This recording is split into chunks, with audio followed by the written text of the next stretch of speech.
ఈశ్వరుడే బోళాశంకరుడు అనుకుంటే ఆయన కన్నా 100 రెట్లు ఎక్కువ తొందరగా కలిగించే స్వామి సదాశివమూర్తి.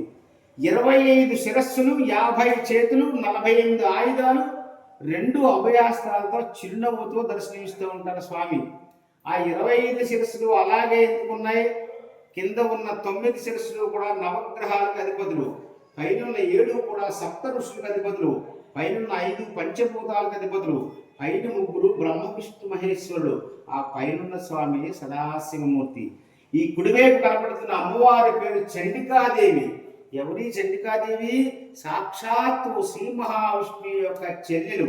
ఆ చెల్లెల్నిచ్చే స్వామివారికి వివాహం చేశారు. ఇదంతా కూడా స్కంద పురాణంలో అంతా డీటెయిల్గా ఉంటుందండి. 3 అమ్మలు కలిపితే చండికాదేవి, శ్రీ మహాకాళి, మహాసరస్వతి, మహాలక్ష్మి కలిస్తే చండికాదేవి. 18 చేతులు, 16 ఆయుధాలు, 2 అభయాస్త్రాలతో అమ్మ చిరునవ్వు నవ్వుతూ ఉంటారు, దర్శనమిస్తారు. ఇక్కడ విశిష్టత ఏంటంటే ప్రపంచం నలుమూల నుంచి భక్తులు ఉంటారు.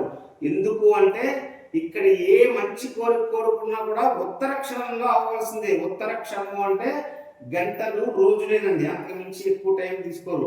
అందులోనూ వివాహం, ఉద్యోగం అంటే గంటలు రోజులే.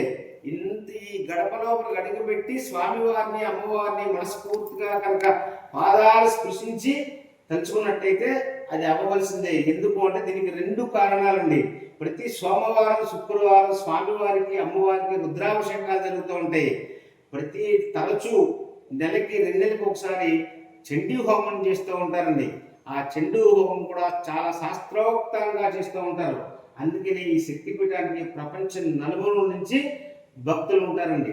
ఒక్కసారి తరించాలండి. ఇది వాయు ప్రతిష్ఠ అండి. ఈ స్వామివారు 1-2 నెలల్లోనూ కింద యంత్ర ప్రతిష్ఠ గర్భగుడిలోకి వెళ్ళిపోతారు.